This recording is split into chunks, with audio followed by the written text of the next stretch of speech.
We qualified for the summer split with no expectations at all. But then, luckily, we managed to get so many victories, and it's just a wonderful feeling. It's not the end of the league yet, and we're all so close together that anything can change.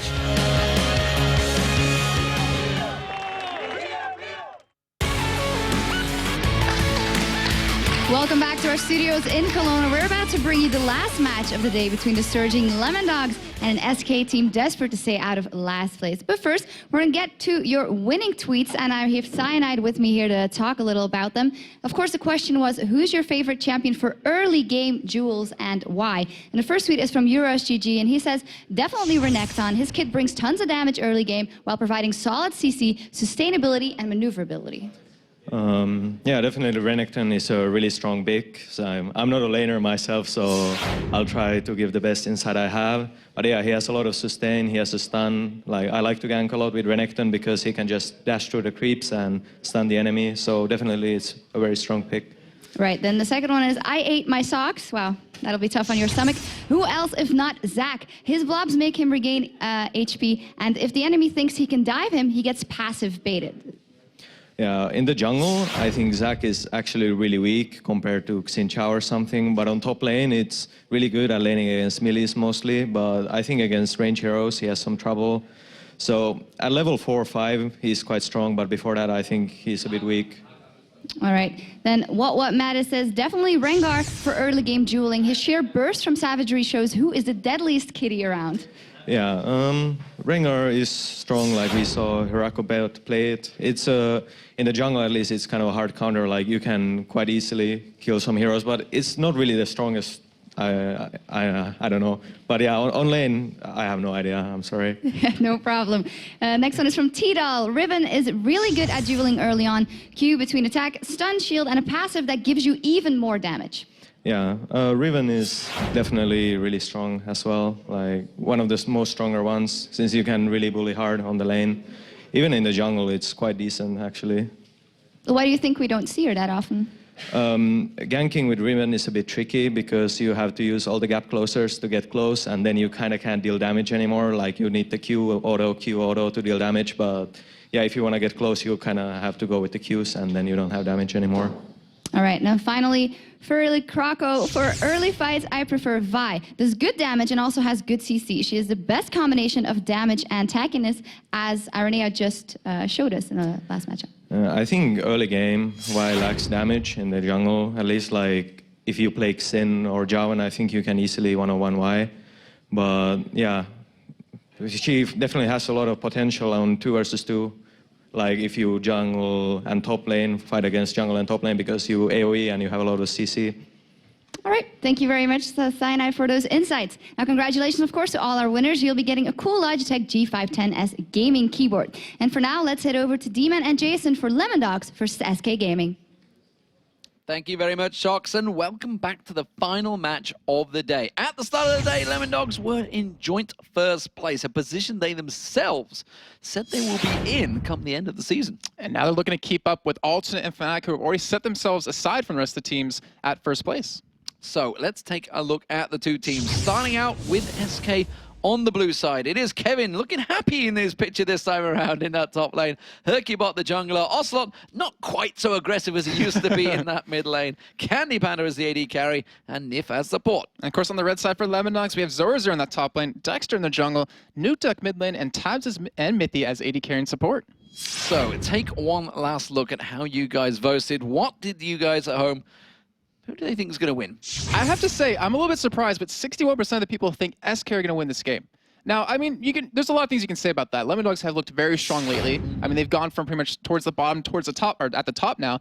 But SK, over the past couple weeks, has started to improve quite a bit. Well, the Ocelot army is pretty strong. I believe it's their 4-4 in the last few weeks. Is that about right? I believe so, yeah. I mean, 2-1, of course, in Tenerife as well. But you guys, you can vote, obviously, for the rest of the weekend's matches. There's going to be another 4 of them tomorrow over at lolesports.com, where you can also find the standings, results, and VODs of today's games and all of the matches that have happened throughout the 7 weeks of the season so far. So, let's take a closer look at the match itself. It's another one where teams from both extremes of the standings are facing off against each other. But, again, it's not such a long trip from the bottom to the top.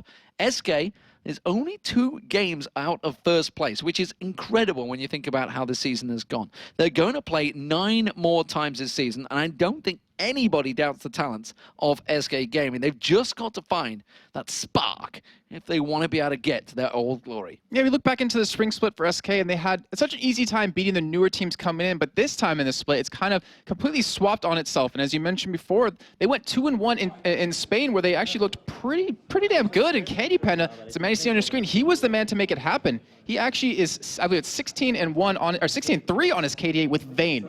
That is ridiculous, considering they first picked it in Tenerife for him every time they possibly could. He has just proven that he can really carry this team, which we look back at. Also, was usually the man to do it, and I'm really worried. Like, I'm pretty sure that if we're gonna see a ban come out of Lemondogs, it's got to be on his Vayne, because he's just too strong with it. Well, he's looking like a bit like Beady Panda right now at the moment.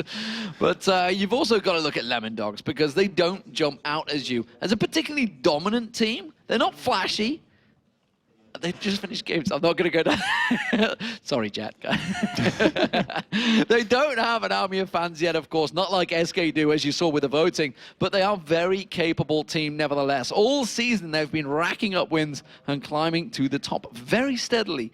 Competent players. Yeah, and they've really come into their own finally with the addition of Mythy. He's really stood out, and he's really kind of been the driving force behind Lemondogs, and it's kind of made them all step up their entire game. You know, he might not have the highest KDA or anything just like that, but his effect on the team has been extraordinary, and it's anyone looking at the team from, you know, previously before he was on the team till now can see that difference. And as we saw on the analysis desk earlier on, he's got a lot to say.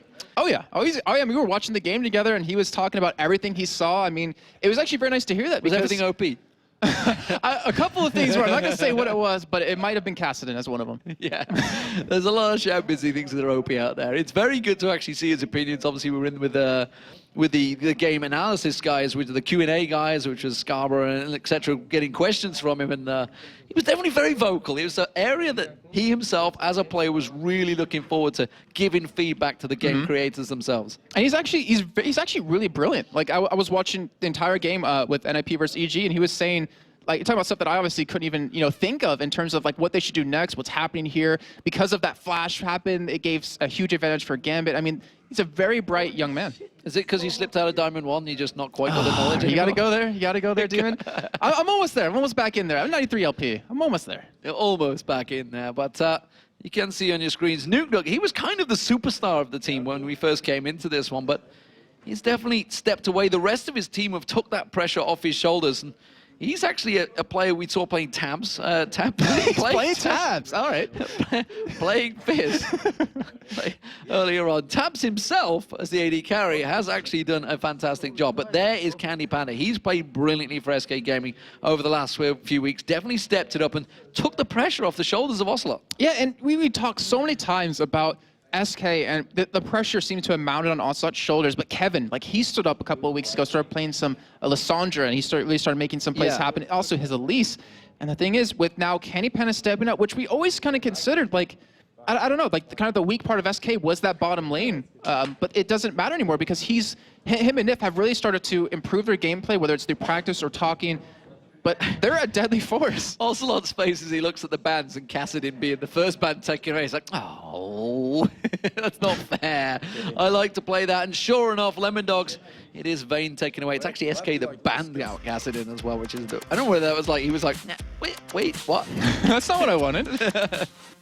But nevertheless, Vayne has been taken away, so we're not going to see Candy Panda get in that one. And Lissandra also being taken away. So actually, Zoro, Zero, Kevin, Ocelot, these are all players that have managed to use Lissandra in the past. Yeah, and it looks like they definitely don't. They want to ban out a lot of targeted things. So we see the Vayne coming in as well, which we talked about for Candy Panda. They don't want to let them have, or him have that specifically. And Kevin, and the Shun taken away from him, which he's currently been doing extremely well. 3 games played, 2 wins with it, with a 6.2 KDA. So he's definitely been very strong within that. But SK, like, typically, they like leaving the last pick for Ocelot, and they like being on that red side because they can completely counter anything they want to pick. But right now on the blue side, they're going to have a little bit of a tough time, because in this series, Lemondogs is up 2-0. It's interesting to see Nunu still so heavily banned out, because we're in 3.9 now. Right.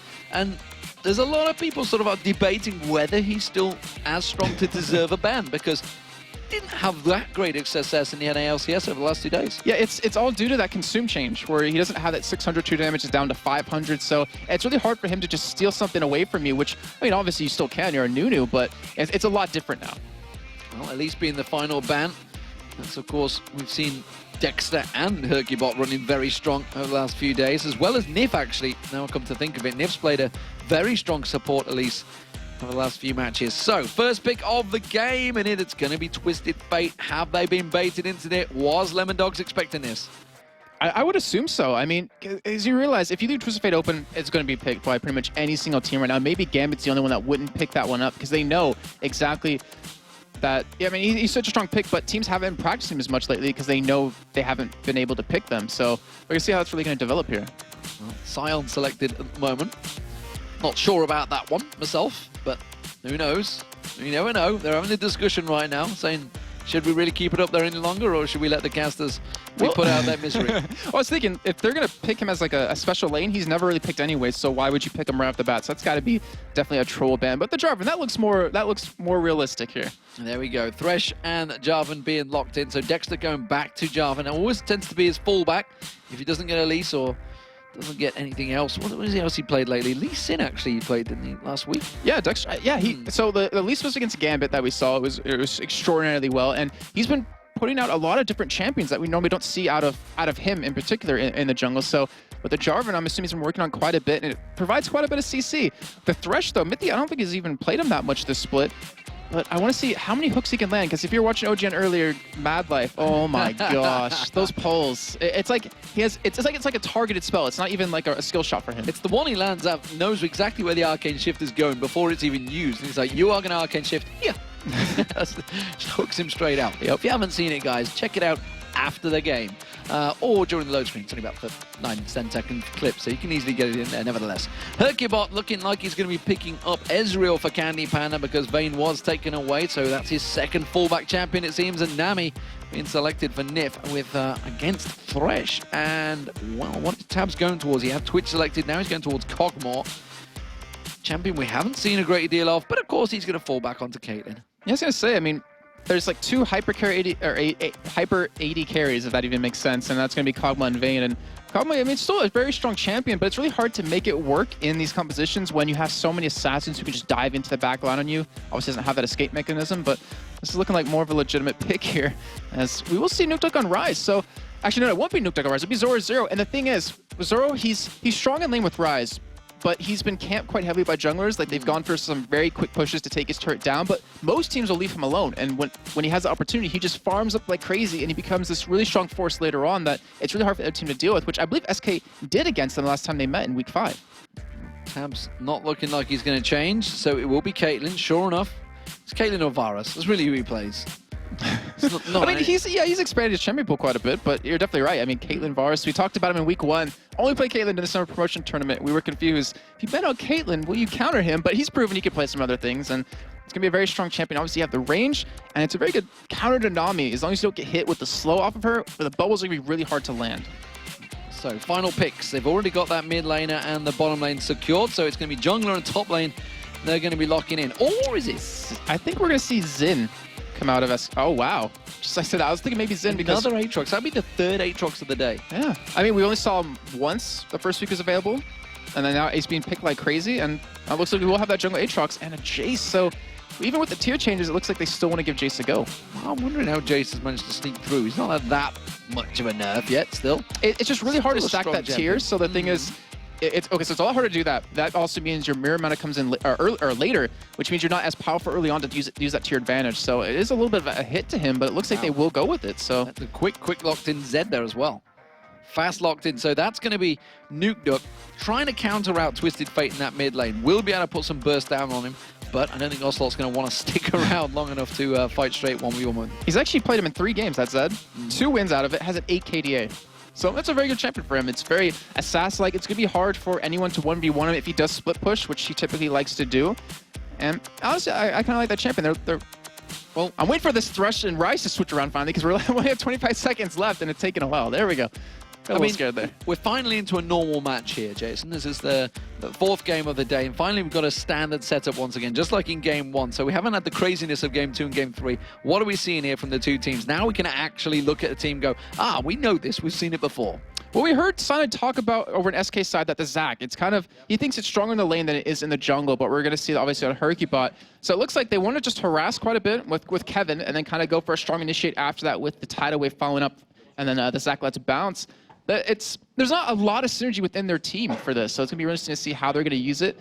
But with the Ezreal, if you go blue build, you obviously have a lot of poke behind that on as well. But over for Lemondogs, I mean, I'm going to assume that they just want to get Nuke Duck split pushing. With that said, you have a Caitlyn to clear waves, you have a Jarvan to protect, you have Zora Zero who's going to be very tanky on that rise, and not to mention Mithy on Thresh who can throw that box down, and then obviously it's really hard to chase through that.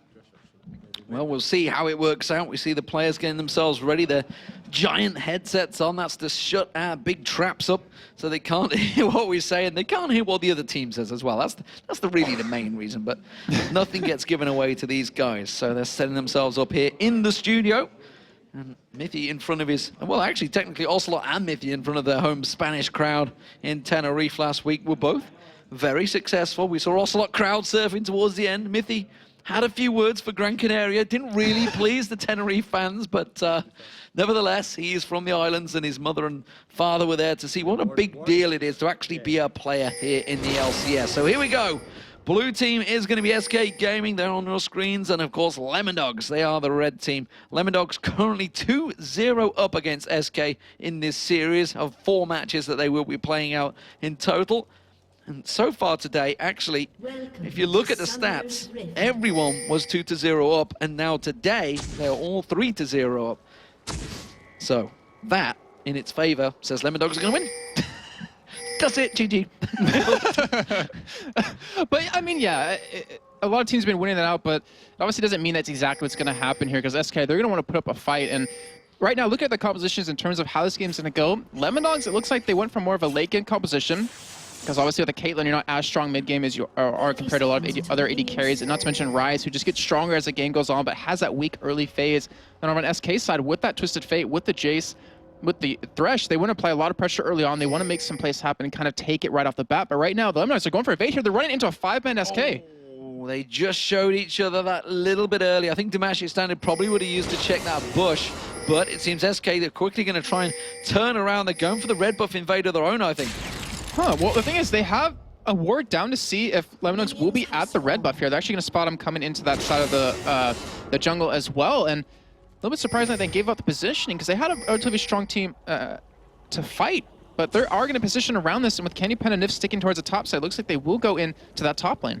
Well, actually, I think they expect Lemondogs to go for a red buff invade, but instead they haven't. They've backed off. They simply put a ward there. Oh, Zoro, you're going to get caught here. He's going to walk straight in towards it. The stun card gets down. He does manage to flash away. The Aqua Prison not quite going to land. The exhaust is on him. It should be enough. The final kill will be given to Ocelot. And that is first blood. 2 minutes gone. Now the red buff will get stolen away. And will Lemondogs be able to react to this on time? That was a great job by the position right there to get that kill. But unfortunately, Nif, he missed the bubble. He missed the Aqua Prison, so he's forced to flash in and exhaust. But Dexter, realizing his red's going to be gone, he's actually going to go for invade. And the ward that was previously down at red for SK is now gone.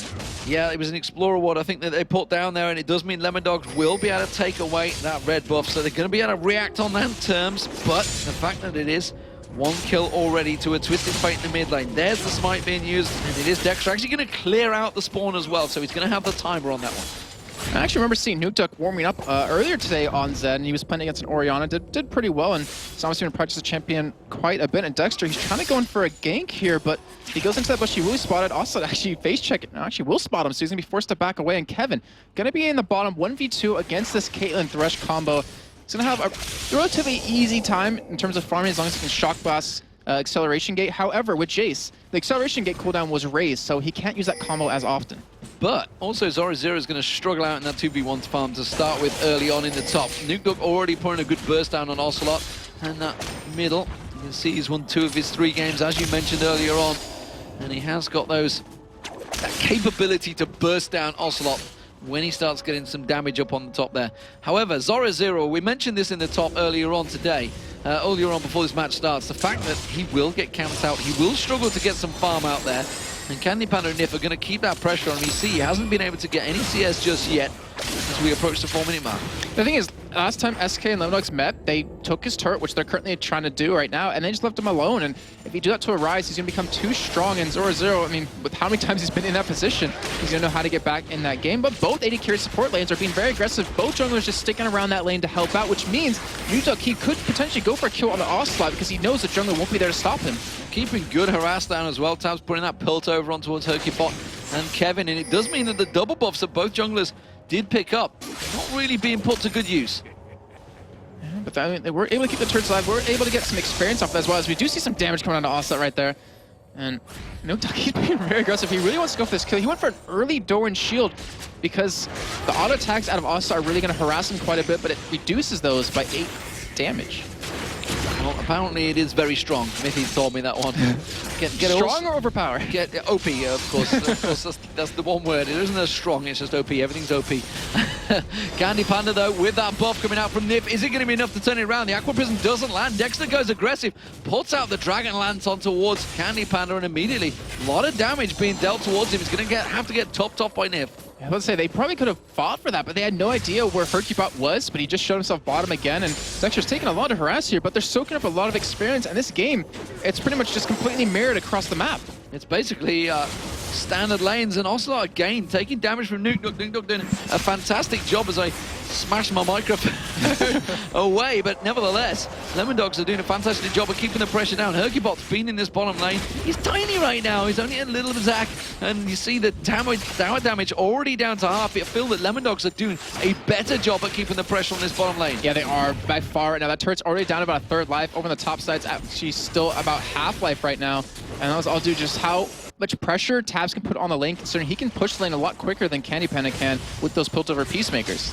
No, at the moment, we do Dexter see comes back up top. Dexter coming back to top. Got himself that Spirit Stone, and he's just going to keep the pressure on. Lemondogs want to turn this one quickly. They want to get this tower down fast. Going to keep the pressure on. Kevin is not going to be given a free time. They try and go for the hook just before it, and Kevin sidesteps. But look at that. He's got no mana. And we look at CS right now. It's pretty much even across the board in those top, or quote-unquote top lanes. And Nutuk, he was able to push Ocelot out of lane before he was level 6, so he's going to have that level 6 ahead of him. And that means that he could potentially burst Ocelot down with that Ignite. And we're going to see as that comes in a little bit later, as Zoro's going to catch Nif here. And actually, he wasn't spotted coming back towards his top lane, so he's trying to make a play happen. He's trying to make a gank work out for them. It's going to be the turret going down. The hook gets thrown by Mithy, but it only finds a minion. Now Candy Panda, he takes a big burst of damage. Ignite should be enough. Yes, it is. Zoro picks up a kill, and that was the first one for Lemondogs. And that was in ideally a 1v2 lane. Well, in the end, it's a 1v2 lane, but with Dexter coming in, it's a 2v2. But still, that's a great start for him, considering he got first blooded by Ocelot right in the beginning of the game to be able to get to lane, be able to pick up a kill for himself. It's going to help accelerate his build quite fast, considering he's going to be a little bit slow in terms of building the mana up with that tier and that catalyst. And you see what that means between the two AD carries as well. Tabs went back, he got himself the BF sword to go with that Doran's Blade. Candy Panda is still gone for the blue Ez, effectively. Get that tier of the Goddess and a single longsword to go with the boots. So we'll see how those builds work out this early level, but instead the Cataclysm on towards Ocelot forces the flash out. They're going to be happy with that. I think Ocelot's going to be dead when Nutuk does go back and buy up right now, because he's sitting on quite a bit of gold, 1,800. He could go for a Brutalizer since he has 24 flat armor pen right now, and that would be a dead Twisted Fate, but so far a great job by Lemondogs to hold on to this. Looks like they even wanted to go for Dragon off of that, which I think they actually might go for, because right now in the top lane we see Nami backing away. They're thinking of stealing away that large Wraith as well. Nuke was keeping the pressure on Hercubot. Hercubot himself, who was sitting in that bottom lane. Next tier of Goddess being picked up by Kevin. So despite the changes, despite the nerfs in 3.9, they're happy to keep getting that item. Red Buff potentially going to come out here, but this time around, Hercubot was ready and waiting. He's got the timings. He's going to launch himself in there. On towards it. Has got the smite. Does he land it? Yes, he does. Hercubot gets the steal. Has a great ward by him to expect Lemondogs to come in for that particularly, and then able to stop it, because, you know, Dexter, he expected his red buff to get invaded, and in the end, Hercubot was able to keep his, and now Dragon's being started, and not really anyone SK's here to kind of prevent it. Well, the fact is, the smite's just been used. They're like, fine, you're going to use that smite. We know it's down, and that's going to be an easy Dragon for Lemondogs. But Hercubot, using the Let's Bounce, catches on towards Mithy, catches on towards Dexter. Dexter taking very low. The hammer gets dropped. Kevin picks himself up the second kill. It looks like he's going to continue to go for Mithy here. Oh, he's only got the red card actually pulled out there, but it doesn't matter. It's going to be enough. The backward prison lands. Very nicely played. Niv catching it in there, and it's Hercubot that picks up the kill. So in the end, it was a Dragon for 2 kills, which even with blue buff being taken away from Lemondogs' jungle, it's not that bad for them because if you look at their lineup, who's going to use it? And ideally, you would try to get over to Zoro, but he's still in that top lane. So it's not a big loss for them losing that blue. Obviously, a little bit in terms of experience. But actually, if Nukeduck goes down, this is going to be terrible for him. Well, you're going to see he's got slowed down. That red buff will do enough. And you can see there's the stun card. Very well dodged there out there. We saw Alex Inch the other week dodging out of the Requiem. This time around, Nukeduck dodging that stun card. That was a phenomenal job out of him right there because he probably would have died. Obviously did have that flash to get away, and right now you're seeing Candy Panda and Zoro go head-to-head, and in terms of CS, I mean, Candy Panda's still leading, but Zoro, if he gets that just reach onto Candy Panda, he can just shut him down. How did he miss that Siege Minion just there? Lost himself a big chunk of gold. Instead, Candy Panda keeping the pressure on, keeping him off that turret. Hasn't managed to push it down just yet. We do see Dexter taking that red buff. There's the hook onto Ocelot. The Flay comes in as well. Tabs is going to have enough here to finish him off. Ends it with the net shot. And that's a big slap in the face to die to a net like that. A rank 1 net. But so great job. Great pull by Mithy right there to get that kill, and that might open up another turret for them. Because keep in mind, SK has not gotten a turret because they were able to defend that top lane really well. Well, we are going to see Lemondogs continuing that push. This will be the middle turret going down. We see the True Shot barrage coming across, but that's not going to clear out the minion wave before the tower drops. And while Candy Panda's getting himself that free farm in the top lane, the rest of his team are losing towers. Yeah, I mean, it's a lot of free gold that Lemondogs is picking up. I mean, I say free, but they got Dragon, they got 2 turrets now. They're getting a little bit of a gold lead, even though they're down in C. You know, they're kind of down in CS. It's pretty much equal, except Twisted Fate passive really gives SK an advantage. That's why the lead's not that heavily in favor of Lemondogs currently. So, how are things balanced now? It looks like Manamune is going to be picked up by both Candy Panda and Kevin as early as possible. And that, of course, in turn means the jungler's actually going exactly the same build, despite the fact they're on different champions. We need to keep an eye on those tiers, though, on the Manamune and the regular tier currently out of Kevin, because the thing is, they're about poke right now with the whole blue build Ezreal and the Jace, so if they can't stack those tiers up quick enough, which with the changes they're not going to be able to, they're not going to have a lot of presence, a lot of power early on, and as we know, poke comps, when they fall behind, they kind of stay behind. Now seeing both duo lanes now moving to this top. We'll see whether it does work out. Nukeduck's got himself in this bottom lane, and he's got Hercubot and Kevin. As he's trying to put pressure on him. He's actually going to launch on him. He turns around, puts the ultimate down on towards Kevin. Is the death mark going to be enough? I'm not too sure. He is going to take some tower damage as Kevin's taken very low. But here comes Ocelot. Comes around there, flashes away from that one quickly. But now Ocelot's in trouble. Nukeduck's going to come back in towards this. Zoro pouring a ton of damage down on towards him. That will be enough to take him down. Great play from Zoro to save Nukeduck. And that was an amazing flash by Ocelot, but even more of an amazing one by Zoro to be able to follow up like that in such a high-intensity situation. But they get the kill. I believe they even got the blue buff away from him. No, they didn't. They didn't have one, but they were able to pick up the kill, and that's the big point. Well, fantastic, fantastic stuff.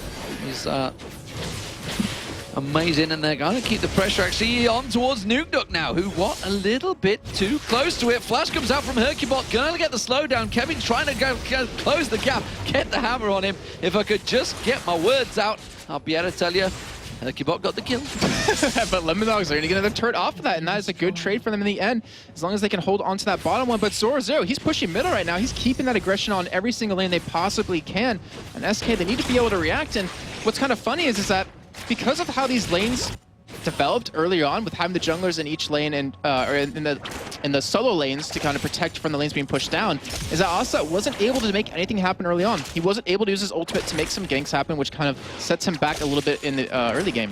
Yeah, it sets him back a lot. In fact, he's with all those towers down, he's not really got the chance to zip around the lanes and keep the pressure on, because the pressure's all on SK Gaming right now. Can they take this bottom turret? They're going to back away from it, actually. Hercubot happy to let that one go through, and Tabs will clear out the way, so minions will not drop it down just yet. This top turret, we said it was on Half-Life, it's still on Half-Life 2 right now. Well, when's it going to be at Half-Life 3? Because that's what everyone, I think, in the world is waiting for, and it looks like Nukeduck will be able to hold it down, though. I mean, he has, even though Zed's wave clear was nerfed with his Q, he still does pretty well. As it is, Zoro's coming back in the middle, and look at this, it's the red buff fight all over again. Hercubot got it with his smite last time around. Dexter let that one slide, but again, this time it will be taken by another smite. But the pressure, though, that Dexter applies because of knowing when the red's up, being there, forcing Hercubot to be there all the time, use his smite. It kind of forces SK to make a predictable move for Lemondogs, and they're able to kind of counter that in some sort of way. They know exactly where Hercubot's going to be, so Tabs can keep pushing that bottom lane. They know where he's going to be, so Zoro can keep doing that, and it kind of keeps their farm up, which right now, Zoro, he's actually ahead of his counterpart, Kevin. And we do see the Brutalizer was just picked up, but as you mentioned, the Month of Age is now completed. Tear of the Goddess on both of them has been stacking for a while now, and it's still going to have a long time to go. Dragon is up in 10 seconds, and Lemondog's in ideal situation. Blue buff's going to be given across to Zoro Zero, I feel. And that's going to mean they're going to move straight down to that Dragon. SK Gaming not even close. And look what Nukeduck's doing. He's split pushing by himself to kind of keep the attention on him so they couldn't pick up this free Dragon, which right now, knowing that Hercubot doesn't have his smite up again because he used it on red, they're going to take another free Dragon from it. Is a Dragon gone, and yet more gold complete. Continues to slide Lemondog's favor. 3-0 up as well. It's actually impressive for SK, they're actually still so close. Wow, straight away jumping on. Cataclysm used. Ocelot's going to actually use his ultimate, but no, he isn't. Hooked out of it by Mithy. And honestly, he could have cancelled that ulti and walked away in time, but instead, very good play by Lemondogs again. And Dexter's been trying to use his ultimate on Ocelot so consistently just to make it so he doesn't have that flash up in these team fights. And you saw right there, without it up, he's very squishy, very easy to be killed. And Lemondogs, they're not pushing on a middle inner turret. Yeah, they're going to chip away at it. Tabs continuing to keep it down. It's on Half-Life, and it continues to happen. As it is, Nukeduck, he's not been involved yet, and this is actually how he played the exact same way with Twisted Fate. He's had it a few times, and does manage to just keep that split push going. Works out well for him. Hercubot wanted to get in there, but that's a blue buff stall by Nukeduck. Yeah, he denies it away from... Honestly, Kevin and Ocelot both would have been happy. Even Candy Pan would have been happy to have that, but taken away from them makes it so their tiers will obviously won't stack as quick. Their siege potential goes down, and he's currently now level 11, so he has it ranked to ultimate, which no one on SK is even at just yet. So the potential to 1v1 is even higher. And right now, Zoro, if he catches Ocelot here, he should be able to live. Though he does have flash, but so should Zoro. Oh, he's used the red card as well, so he can't even stun Zoro Zero. He's just going to walk up towards him. There's the Rune Prison and the finisher. Just a big ball of light in the butt. Oh, and you even see Ocelot on the screen right now. He was upset by that. I mean, he was actually kind of yelling at his screen because he cannot get into a lane to farm. He's sitting at 110, and every time he does, someone's waiting there to kill him. They want to keep feeding off him, and he's currently 1-4. He's doing the Alex Itch strategy with Twisted Fate. Nukeduck poised and ready to go on towards Kevin. Puts a bit of burst down, and Kevin's like, yep, don't want none of that. Gonna keep away from him.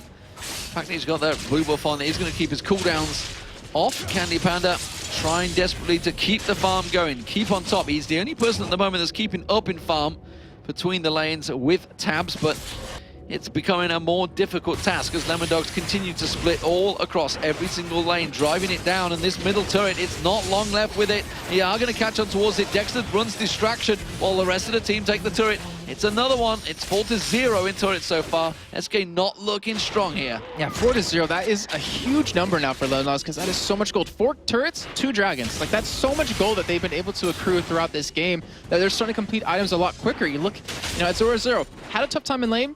Now 4-1 with a Rod of Aegis. I mean, he's got to be so happy. Sitting on 2,000 gold. Nukeduck's sitting on 2,000 gold as well. And so is Tabs, who's just about to hit that 2,000 mark. So when they go back and buy, they're going to be even stronger for these fights so they can siege the turrets down. And that forces SK to pretty much make a move. Do they want to fight for this when they feel underpowered? Or are they going to just try to potentially stop the siege with their own poke?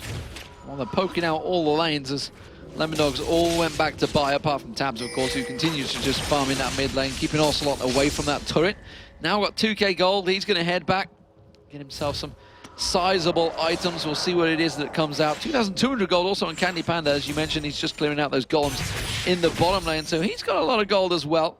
But again, as you say, with all those advantages gained from turrets, from the Dragon, it keeps them bonus gold. Everybody gets topped off, and especially, more importantly, the supports and junglers. They're the ones that really benefit from those global objectives. Yeah, I'm really glad you said that, because that is a point that really goes unnoticed a lot of the times, is that think of how much gold they get from these objectives and how many more wars it gets them, how much early an Oracle it gets them. And right now at this stage, an early Oracle can give you a sneaky Baron. It could give you easy engages that you're looking for, especially against a team like SK has. Yeah, and as it stands, the Philo Stone on Mithy is going to give him a bonus advantage over Nifu, yet to build that one out there. We do see Candy Panda looking across, and this time they're going aggressive on towards Mythy. Let's Bounce being used by Hercubot very early on. He's got really near his team, not quite nearby. The passive is available, has to flash away from it. Finally, Ocelot was there, but they're fighting desperately for this red buff. Every single time so far, it's been in the contest. Oh, this time around, Hercubot uses that smite too early, and this time Dexter does get it. Yeah, great job, and it looks like they're going to continue this. SK are also getting caught. And Cataclysm comes out once again. My. He does get taken down. The Piltover comes across. And, well, it's not looking good for him. The death mark down there. Nuke picks up the kill. The Ignite is going to drop him, though. Kevin gets revenge. That was so close, but still, in the meantime, because he was able to kill him, they're going to get another turret off of this. And this goal lead is... It's actually not that big for Lemondogs considering what's been happening so far. They're only up about 4,000 gold after this turret does drop. Actually, almost 5,000 now, but they're going to continue pushing along.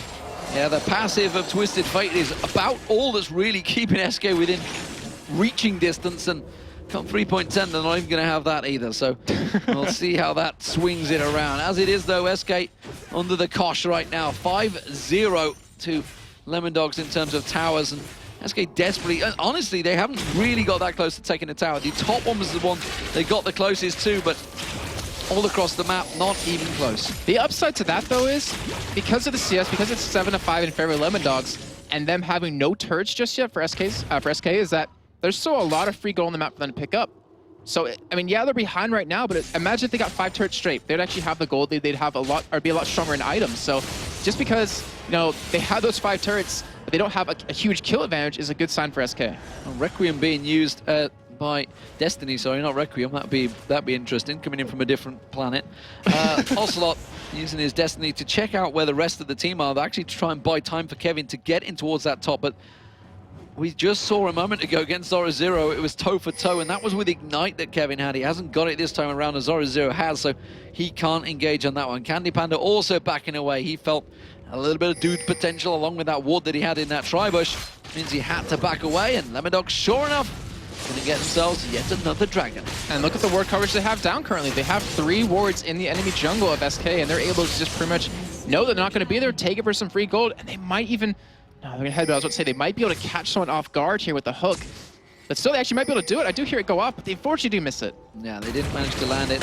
Look down the bottom, it's going to be Zoro Zero. This Let's Bounce being used up. There's another ulti. Catch gets caught by the wave, but the lantern, oh, it was thrown out, but it wasn't picked up in time. Nuke will go down. Finally, they get themselves a kill. Sure enough, Cataclysm comes back out again. Used as a simple blocker there. Ocelot, though, does get a stun card down nicely on towards Mythy, and he goes down. Ocelot will be happy to finally get himself a kill there. And it is now 7-7 in terms of kills. That Lich Bane may well be the turning point for Ocelot to start getting rolling. I went back and looked at the replay of what happened with that lantern because it looked a little awkward. But what happened was Hercubot uses Let's Bounce right when he clicked the lantern. So he actually didn't get pulled away and it used the charge. It bounced onto him as soon as he was being pulled. Yeah, as he grabbed the lantern, Hercubot used Let's Bounce on him and stopped it. That was just ridiculous. They end up picking up a kill, and it's important because they get a kill, they get a turret. Actually, they get 2 kills, they get a turret, but they're able to defend their inhibitor turrets. So it actually worked out quite well. It actually catches them up and kills, and it gives them a lot of potential for some free gold. Well, Candy Panda continues to try and push this one. He's going to have to back away, though. He's got himself a decent wave on there, though. How do we see it so far? He could have gone with Vayne. How would Vayne have worked in this game?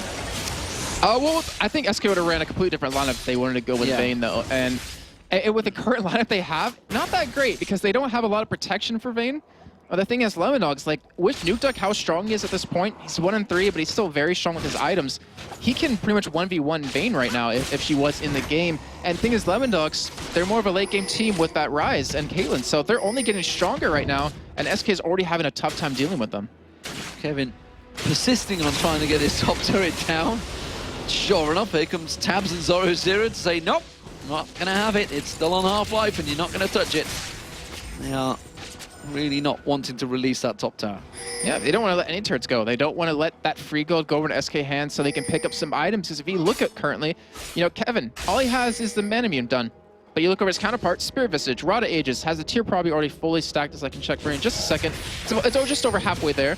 But he has a lot of items completed. The jungler has a runic bulwark onto Dexter. And you look at Nuke, who sit on that finished Blade of the Rune King. Tabs is done with his first item. He's going for Infinity Edge as his next one, which he's getting very close to. They're just ahead of them in terms of items. They're just outclassing them right there, and that's all due to these turrets going down.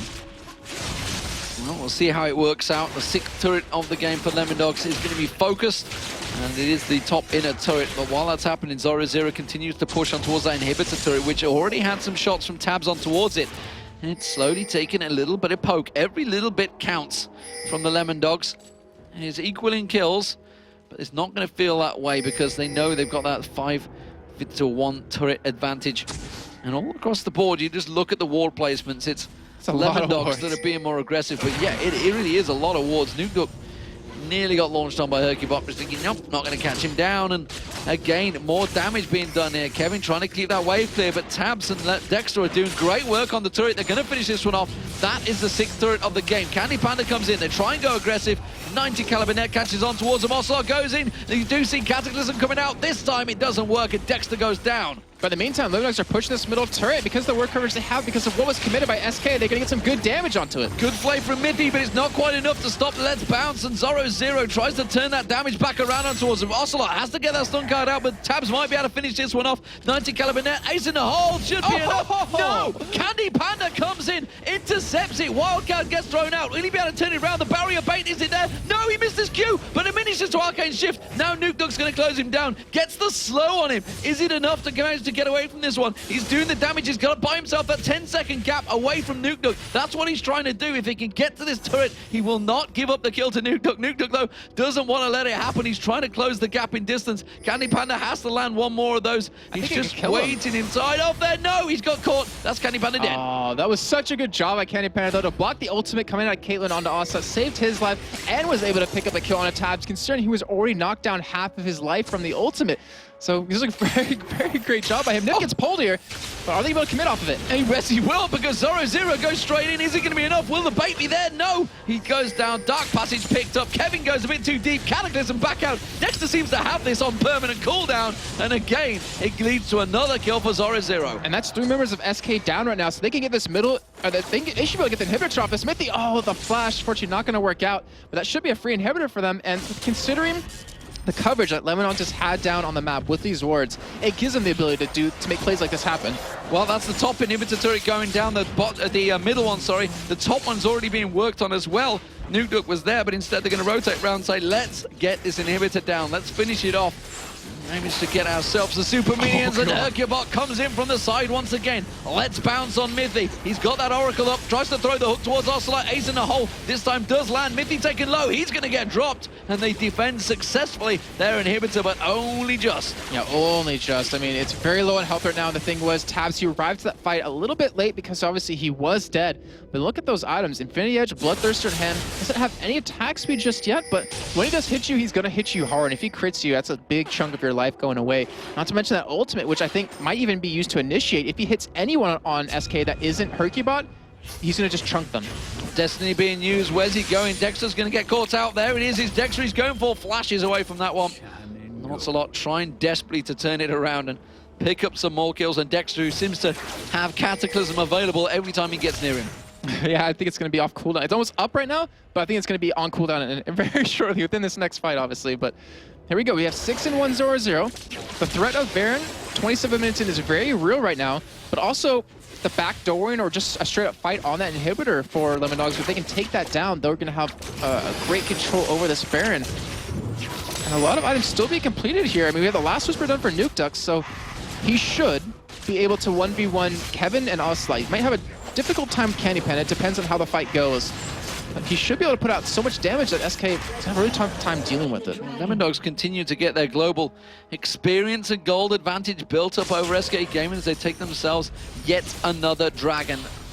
Well, we've finally seen Hercubot. Is he going to buy himself time to get that top turret? Well, Lemondogs, they're all coming straight down. SK out of position here. Lemondogs are going to go straight for the inhibitor turret. And the inhibitor on its own. The turret's not there. He's got to back out. Looks like he's doing it right now, but he did push that mini wave, and that inhibitor should be going down for free for Lemondogs. Though you see the damage coming out of Kevin with that last Whisper done. He still puts out a hefty chunk, and they're actually going to be able to defend it 4v5. They do manage to keep him away. So it's another turret picked up by SK. They're 7-2 down though, and that's going to be felt in terms of gold, items, experience. And looking across the board, you can see big advantage for Zoro. 11,000 to 8.6k of Kevin.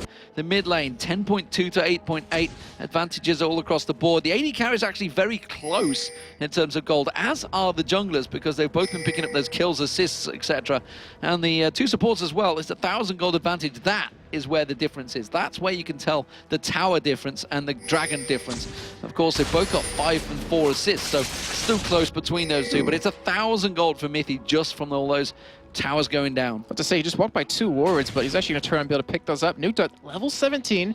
He's just waiting for someone to overstep, waiting for someone to just get out of position to blow them up, and it looks like he might be heading for Candy Panda here. I mean, he's waiting in that bush. He's not actually spotted, but oh, he dodges the Q! Deathmark goes down, though. Candy Panda's going to be in trouble. Ocelot's going to try and come in and save the day, but he's already gone. Stun card goes out. Wildcard follows. Ignite's going to go down. Nuke will drop to this one. No, the Ignite's not going to be enough, and he's saved from it. And in the meantime, Lemondogs are doing Baron. Would you believe it? They're getting straight in there. They've took it half health already. This is going down very quickly. Shock Blast comes in. Can they get close enough to interrupt it? There's going to be the wave coming through. Is it enough? They need to do damage. No, it's not going to be there. Hercubot launches himself in, but he's too late. Let's Bounce coming in. They put the exhaust on Zora Zero. Kevin gets locked in. Dexter trying to throw the hammer on towards him. Tabs is the one that picks up the kill. Ace in the hole lands on towards Ocelot. He uses the Zhonya's, but he's going to get dropped. Tabs puts the Pilt over across him, gets the second kill.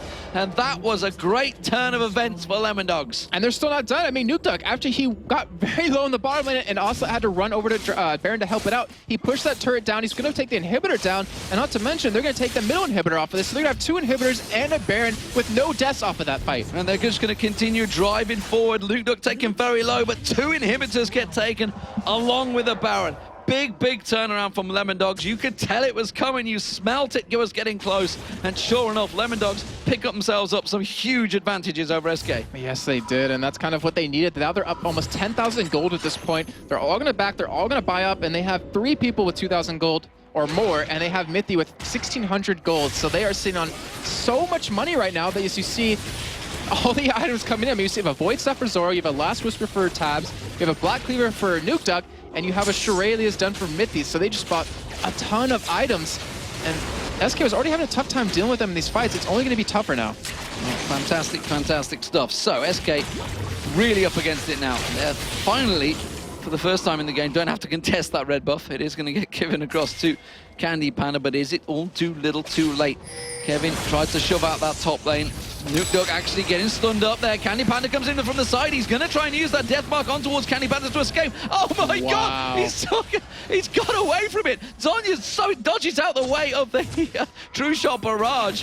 And now we're going to see Ocelot trying to get in there. Does use his ultimate, but doesn't catch on towards him. I can't believe Nuke just escaped that. I don't think he believes it either, team. And that was just fantastic job by Mithy to get in the right position. And we have to say, I'm thinking about SK, and we've had them talk to us quite a bit about when they get to that 40-minute mark and they're ahead, they have a hard time closing out games. But to me, they play better when they are behind earlier on, so they actually know what to do to get back in the game. And right now, they've been doing a phenomenal job. Like right there, they try to catch Nuke. They almost were able to kill him. And if that happened, that would have been the pick they needed to start pushing up a little bit.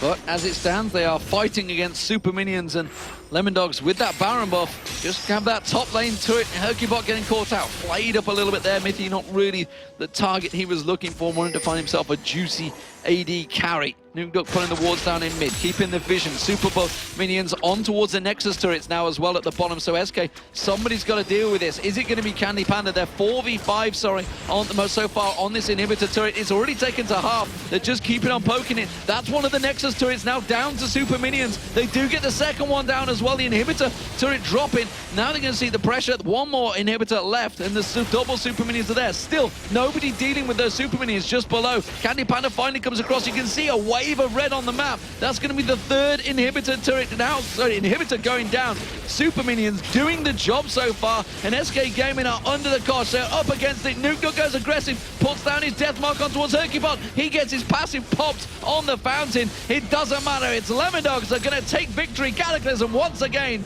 The story of the game from Dexter as he launches on towards SK and picks up another win. Lemondogs continue to be top of the table like they were at the end of week 6.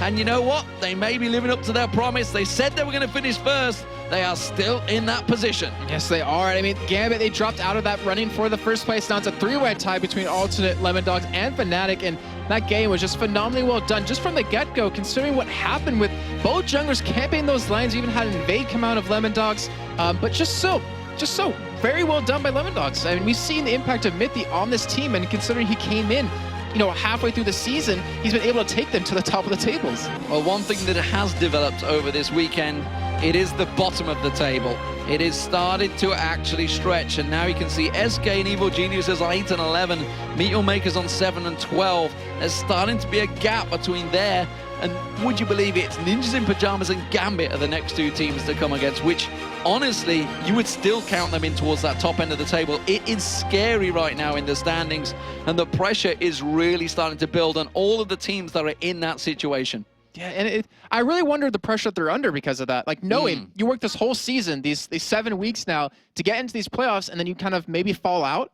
But because of that divide that's happening towards the bottom, they have to feel a little bit more secure, but it's still not done. They still have 8 more games to play each, I believe it is, and they have a lot of work ahead of them. Yeah, 8 games is a big difference when there's, what, 3 games between them already. Exactly. So that's 3 wins they have to get out of 8. That is a scary ask. And then you've got to think all the other teams are going to be picking up wins around there. Even if you give them a 50%, which most of them are on 50%, that means they actually have to win minimal 6 of those 8 games. That is a hefty feat. But, you know, with it getting closer to playoffs, you know, each team is taking this even more serious than the week before, because they know they want to get to these playoffs. They want to get to the World Finals, and we've seen what it means to a lot of these teams to get there and to be there when a lot of their fans expect them to be there, like EG and SK. Like, they expect them to be at those finals, and to kind of not maybe meet their hopes might hurt a little bit for them. Well, we've seen the likes of Taipei Assassins maybe crumbling and falling, the champions. So, you know, EG, they finished 3rd. If Taipei Assassins, who won it, can fall out the favor, then maybe EG and SK could as well. The 2 European representatives are there alongside Gambit. This is scary times for all of the teams in the European LCS for sure. But I love it, though. Because I love it. I mean, it's bad to say to the older teams that have been there, but having these new teams come in and prove to everyone, like, you know, it's not just about the top 4 European teams that everyone knows the names of. It's about fresh these, talent. Yeah, exactly. They're coming in with like all these new ideas, with all this new energy, and they're making it work for them. Well, you've seen it across the board as well in the American scene as well. Obviously, the fact that we see Cloud9 up there, who, other than being manned at the spring qualifiers, they would have been there in the first season. It was just a base race that they chose and lost by about 1 second gap. Yeah. I was casting that game with Kobe, and it was very, very close, I can tell you. But Cloud9, they're doing it in North America, but right here in Europe, it is much, much closer. And I'm loving what I'm seeing right now from the Lemon Dogs. They are a team that, as we mentioned at the start, have snuck under the radar. They came in very cocksure of themselves.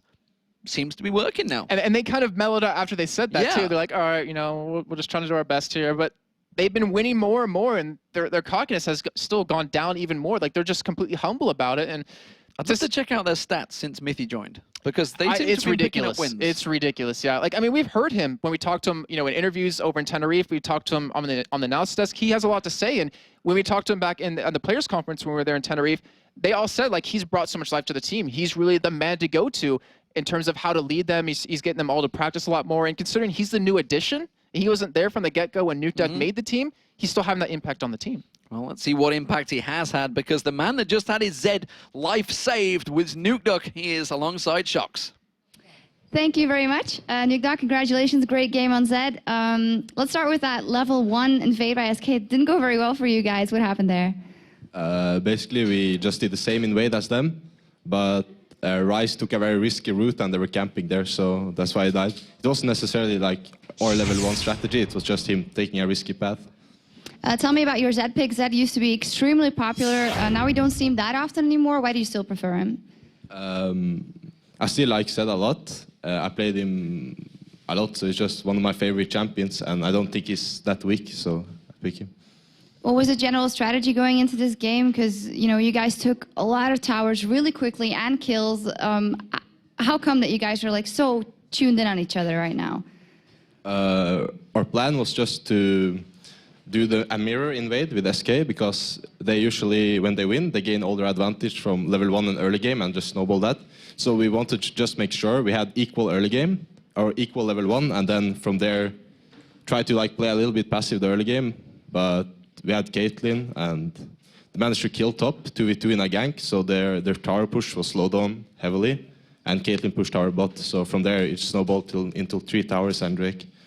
Yeah, so you guys are now in first place. You guys have always been a very ambitious team, and you're now in that first place with Alternate, with Fnatic. How big are your chances, you think, that you can stay there until the end of the season? I think we can stay in top 1, but everything can happen at playoffs. And also we might drop out of top 1, because there are still many games to play. Yeah, and starting tomorrow, a game against Fnatic, who played some crazy strats here. Is that going to change your preparation going into them tomorrow? No, not really. It's really hard to prepare for Fnatic at all, because they usually have some kind of new picks every game. So. All right, thank you very much, and congratulations once again. Now it's time to check in with D-Man Jason once more to guide us through today's results and standings. Thank you very much, Shock. So, what a day it has been overall. We had 4 teams going into today that were 2-0 up over their opponents. They are all 3-0 up today. And that is actually a big thing. Like, considering you look into any potential tiebreakers into the end of the season, where it's based on series after that, what you've gone in terms of score, and knowing how many 3-way tie it currently is for first place, it was 4 previously, that is huge. Like, that really is huge. Let's check out those fixtures that we have today, of course. The results as they stand started off. EG were looking so strong in that match, but Ninjas in Pajamas, they caught them at Baron and managed to pick up that win, and then followed 2 absolutely bonkers games. Gambit versus Fnatic. What was going on there? Who knows? Karma in the jungle. Soaz playing Blitzcrank support. We had Yellowstar on Shen on the top lane. We didn't know what was going on, but Fnatic certainly did, and they managed to pick up the win, stretching themselves into first place. And of course, over in the Matchmakers alternate match, Jay was showing that, hey, you know, so I was going to play Blitzcrank, so can I. Played it extremely well, so many great pulls out of them, and they took the victory out of that, looking more towards the team that we saw at the beginning of the split. And then, of course, the last game of the day, as you just saw, was SK versus Lemondogs, where Lemondogs, considering they were behind the beginning, they got first split up, they were able to come back from that game and take home a well-deserved win. And let's see where that puts us in terms of standings as well, because as we mentioned, it's now a 3-way tie at the top. Alternate continue to be the #1 team. They've been there the entire season so far in the summer split. Fnatic and Lemondogs are keeping them in check, though. Fnatic, the spring champions, really seem to be doing well with their changes. They made changes in, what, week 5, I think it was, week 6, and they did replace N-Rated in there, and they seem to have suddenly turned their favor around and managed to get themselves in. Lemondogs sneaking under the radar as well. Gambit and NIP, they're still snapping at the heels. Gambit, though, it was not their day, and Fnatic made them look honestly average today. Yeah, I mean, that's Gambit, though. I mean, sometimes they have those days that everyone's surprised, like, wow, how did they lose a game like that? And then the next they'll come back and destroy any team they play against. So, you know, obviously tomorrow might be a little bit different. And of course, Evil Jesus SK share the position down there towards the bottom. I believe that is 7th place, or 6th place they're currently tied for. And of course, Matchmaker 7-12, considering they started so well in the split, they just pretty much gone downhill. Yeah, it's not been a good time for Meteor Makers, the Polish team. They came burling into this one, I think you could say. Went 4-0 up, but unfortunately for them, they're down the bottom. How are they going to turn their favors? You'll be able to join us, of course, tomorrow. That is it from us here at the caster desk. We're going to go over to Shocks for the final thoughts of the day. Thanks a lot, D-Man. Absolutely bonkers day here in the European LCS today with turnarounds, crazy strats, picks all around, and that is just the way we like it. And of course, we have another action-packed day for you coming up tomorrow. We'll be starting off the show here in the European LCS at 6 p.m. Central European Summer Time, which is 9 a.m. Pacific. The games we got going for you is Alternate versus Gambit, Fnatic versus Lemondogs, SK versus EG, and at the end of the day, we have Meteor Makers versus Ninjas in Pajamas. On behalf of everyone here in the studio, thank you very much for tuning in, and we'll see you tomorrow.